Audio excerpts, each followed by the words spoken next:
Travel along, Catholic pilgrims, for 1 year as we read through St. Faustina's diary. Join me, Amy Thomas, each day for a short reading out of the diary which brought us a deeper understanding of Christ's divine mercy. Welcome, Catholic pilgrims, to day 234 of our readings from St. Faustina's diary. So today we are celebrating the Feast of Corpus Christi. Not in real life, but in the diary.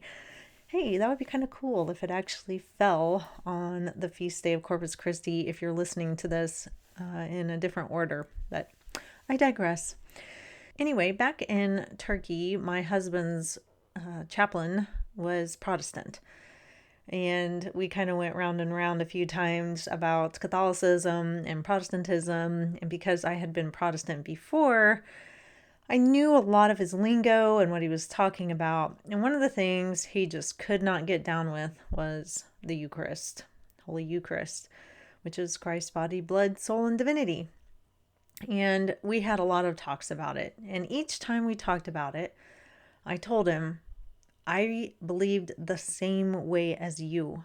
Communion was symbolic, even though special, it was symbolic. And I wish that you could experience Holy Eucharist because you will know the difference. And at first, when I would say that, he was kind of like, okay, whatever.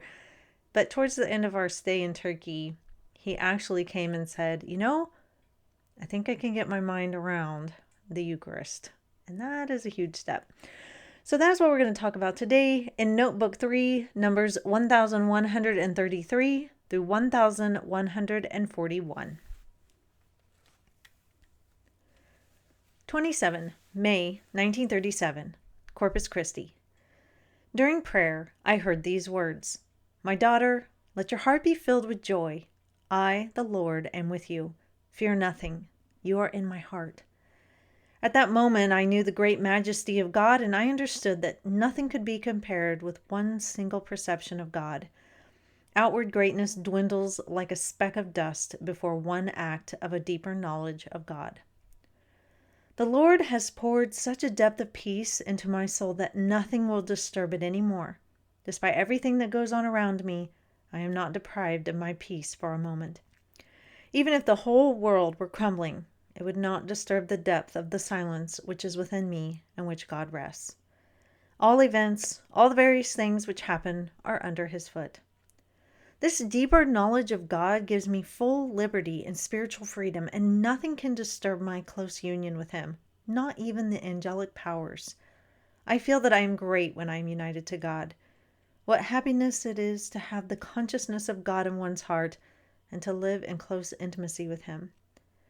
When the procession from Warwick came to our house carrying him who was to be reposed in our chapel, I heard a voice coming from the host. "Here is my repose." During benediction, Jesus gave me to know that soon a solemn moment would take place on this very spot. I am pleased to rest in your heart, and nothing will stop me from granting you graces. This greatness of God floods my soul, and I drown in him. I lose myself in him. I am melting away in him. May 30th, 1937. I am dying of yearning for God today. This longing fills all my soul. How very much I feel I am in exile. Oh Jesus, when will the longed-for moment come? May 31st. My tormented soul finds aid nowhere but in you, O living host. I place all my trust in your merciful heart. I am waiting patiently for your word, Lord. Oh, what pain it causes my heart when I see a nun who has not the religious spirit. How can one be pleasing to God when one is inflated with pride and self-love under the pretense of striving for God's glory, while in fact one is seeking one's own glory? When I see such a thing, it gives me very great pain.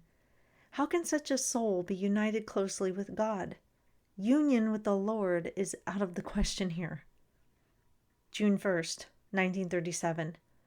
Today, the Corpus Christi procession took place. At the first altar, a flame issued from the host and pierced my heart, and I heard a voice, "Here is my resting place."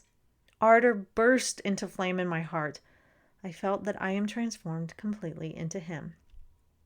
In the evening, He gave me to understand how fleeting all earthly things are, and how everything that appears great disappears like smoke, and does not give the soul freedom, but weariness.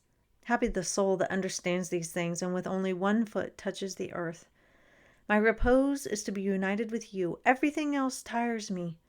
Oh, how much I feel I am in exile. I see that no one understands my interior life. You alone understand me, you who are hidden in my heart and yet are eternally alive. One of the things that I really tried to hit home with the chaplain, and really any Protestant that I talk to, is the understanding that everything in the Old Testament has to be greater in the New. And so everything in the Old Testament is a foreshadowing of what is to come.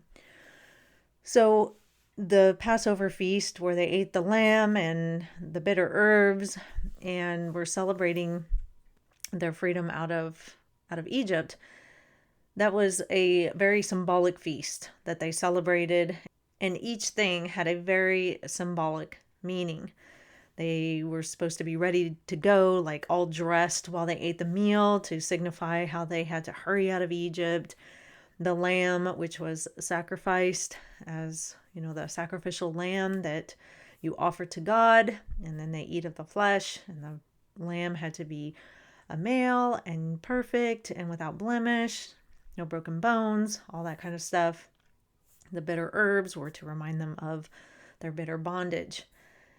Then we go into the New Testament, and on the night of the Passover, Christ celebrates the Last Supper.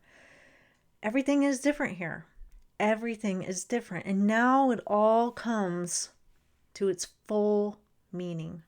Christ is the Passover lamb, and he is replacing that old covenant that God had with Israel. And so you could say, well, the bread is symbolic and the wine is symbolic of Christ's body and blood, but there's no more symbology. Christ is God, and he instituted the Holy Eucharist at the Last Supper, and there's no more symbology. It is fully what he says it is. This is my body. This is my blood. Do this in remembrance of me. So the most important thing Christ wants us to do, he tells his apostles, celebrate this right here. Celebrate this. Why? Because it's a symbol? No, because it's real. And because it's real, we take Christ into our bodies. And there's so many other things we could talk about with this topic. I mean, just so much. But I had to show the chaplain, it can't just be a symbol. It can't just still be bread and wine, or it's really no different than what happened back in the Old Testament. It's basically the same thing. Doesn't it have to be bigger? Doesn't it have to be better? Doesn't it have to be more fulfilled? Yes, of course. And Christ tells us in John 6 that we are really going to eat of his flesh and drink of his blood. And a lot of people had a hard time with that. So Sister Faustina today is celebrating the Feast of Corpus Christi, which is the body of Christ. Oh, what a beautiful body. And we are so, so blessed that we get to partake in the Holy Eucharist and be united with him, to take God into our bodies and be that intimately united with him. Even the angels, if they could be jealous, would be jealous. And a lot of Catholics don't believe in the Holy Eucharist. And, that Pew study that was done a few years back that showed that most Catholics really don't believe in the actual presence of Christ in the appearances of bread and wine.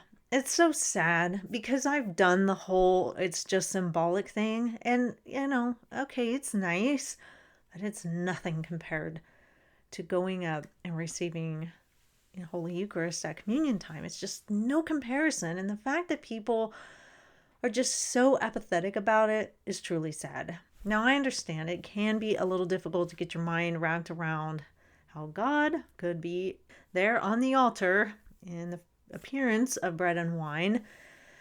But if you're a Christian, don't you believe in miracles? I mean, our whole faith is rooted on a great big old miracle that Jesus was, killed on the cross, and he rose again in 3 days. So if you can believe in that miracle, and you believe in a lot of other miracles that Christ did, people don't seem to have a problem with the fact that Christ walked on the water, or that he multiplied the fishes and the loaves, or that he cured lepers and blind people and all those kinds of things. Nobody has a problem with that. But this miracle of the Eucharist, people just don't want to believe in.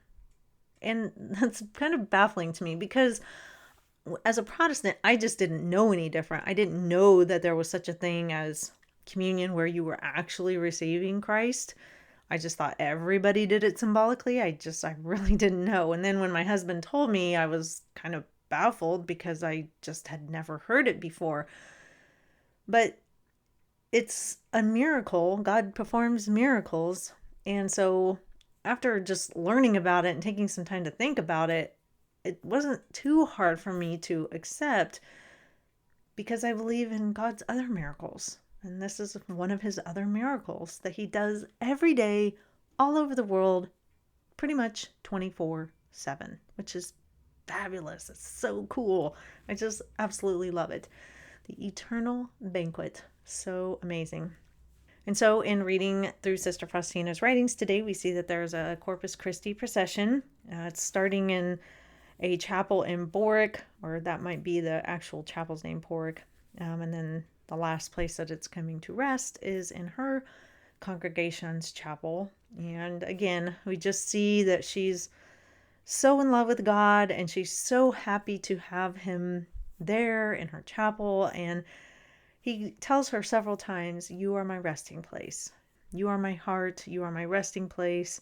I'm pleased to rest in your heart, and nothing will stop me from granting you graces."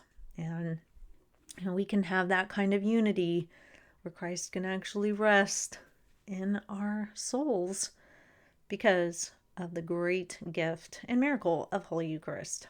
So if you are struggling to believe in the Holy Eucharist, I would highly recommend you read lots of books about it. It's utterly biblical.